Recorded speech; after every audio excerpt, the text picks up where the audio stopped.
Surat cyber crime પોલીસે કાર્યવાહી કરી છે। ટેલિફિશિંગ ગેંગના 2 આરોપીની મધ્યપ્રદેશથી ધરપકડ કરવામાં આવી છે।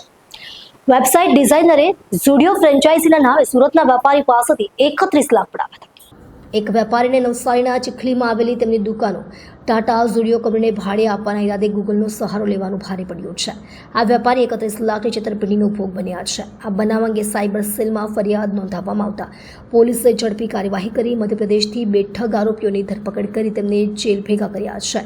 ધરપકડ કરાયેલા આરોપીઓમાંથી એક વેબસાઇટ ડિઝાઇનર છે। સુરતના રાંદેર વિસ્તારમાં આવેલી સાઈ આશીષ સોસાયટીમાં રહેતા અનુરાગ રાજકુમાર હિરાણી પાસે નવસારીના ચીખલીમાં કેટલીક કોમર્શિયલ દુકાનો હતી।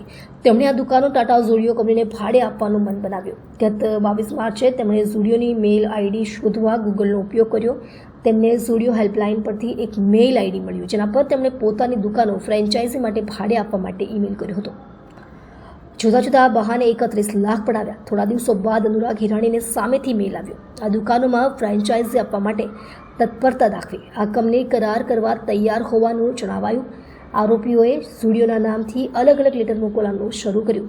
દુકાન ભાડે લેતા પહેલા રજિસ્ટ્રેશન ફી, એનઓસી અને કરારના નામે પૈસા પડાવવાનું શરૂ કર્યું। આ રીતે અલગ અલગ બહાના હેઠળ કુલ 31 લાખ પડાવી લેવામાં આવ્યા, છતાં તેમને ફ્રેન્ચાઇઝી મળી નહીં। સતત વધુ પૈસાની માંગણી ચાલુ રહેતા અનુરાગ હિરાણીને મામલો શંકાસ્પદ લાગ્યો। સાયબર ક્રાઇમ પોલીસે 2 આરોપીઓની ધરપકડ કરી તપાસ કરતા તેમને જાણ થઈ કે તેઓ ટેલિફિશિંગ ગેંગના સકંજામાં ફસાયા છે। ત્યાં તાત્કાલિક તેઓ સાયબર ક્રાઇમ પોલીસ મથકે પહોંચ્યા અને ફરિયાદ નોંધાવી। આ બનાવમાં સાયબર ક્રાઇમ પોલીસે ઝડપથી કાર્યવાહી કરી 2 આરોપીઓની ધરપકડ કરી છે। Police commissioner sir, Surat city દ્વારા સાયબર ક્રાઇમ સેલ સુરત શહેરના નાગરિકો સાથે જ્યારે કોઈ સાયબર ક્રાઇમનો બનાવ બને ત્યારે એફઆઈઆર નોંધી જરૂરી કાર્યવાહી કરવા સૂચના આપવામાં આવેલ। તે અંતર્ગત એક ફરિયાદી જેમની સાથે એક જેને કહી શકાય ફ્રેન્ચાઇઝીના નામે ફ્રોડ થયેલું હતું, તેઓએ 1930 પર કોલ કરી અને સાયબર ક્રાઇમ સેલમાં પોતાની ફરિયાદ આપેલ હતી। જેની વિગત એવી છે કે ફરિયાદી ઝુડિયોની એક ફ્રેન્ચાઇઝી ખોલવા માંગતા હતા, સ્ટોર ખોલવા માંગતા હતા, જે માટે તેમણે ગૂગલ પર સર્ચ કરતા તેઓને એક ફેક વેબસાઇટ મળેલ હતી, જે અંગે તેઓને જાણકારી ન હતી।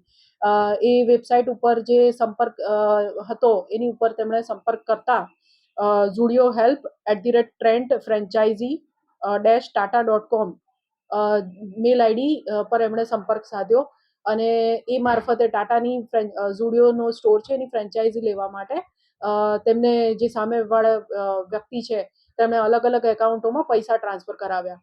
તો લગભગ 31,99,000 રૂપિયા જેટલા મોટી રકમ ફરિયાદી દ્વારા ટ્રાન્સફર કરવામાં આવી। ત્યારબાદ તેમને જણાવ્યું કે તેમની સાથે ફ્રોડ થયું છે, જેથી તેમણે સાયબર સેલમાં કમ્પ્લેન આપી હતી। આ બાબતે સાયબર ક્રાઇમ સેલ દ્વારા ટેકનિકલ તપાસ હાથ ધરવામાં આવી હતી અને ત્યારબાદ એફઆઈઆર રજીસ્ટર કરીને મધ્યપ્રદેશ ખાતેથી 2 આરોપીઓની ધરપકડ કરવામાં આવી છે। આમાં રવિ મનોહર પાટીદાર, ઉંમર 29 વર્ષ ની ધરપકડ કરવામાં આવી છે, જે ઉજ્જૈનનો રહેવાસી છે અને વેબ ડેવલપરનો ધંધો એનો બિઝનેસ છે। સદર આરોપી IT sector, web developing, digital marketing અને વેબ ડિઝાઇનિંગમાં સારું નોલેજ ધરાવે છે। સાથે સાથે ઉજ્જૈન ખાતે નેક્સન ટેક અને ડિજિટલ માર્કેટિંગ નામની સોફ્ટવેર કંપની પણ ચલાવે છે। આરોપી દ્વારા આ જે ફેક વેબસાઇટ છે એ અને ફેક ઈમેલ આઈડી વગેરે જનરેટ કરવામાં આવેલ હતું।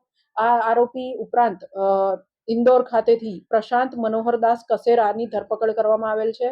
આ વેબસાઇટ બનાવવા માટેનો ઓર્ડર જે છે રવિ મનોહર પાટીદારને પ્રશાંત કસેરા દ્વારા આપવામાં આવેલો હતો અને આ બંને આરોપીઓએ અન્ય ઈસમો સાથે મળીને આ જે ગુનો છે તેને અંજામ આપેલ હતો।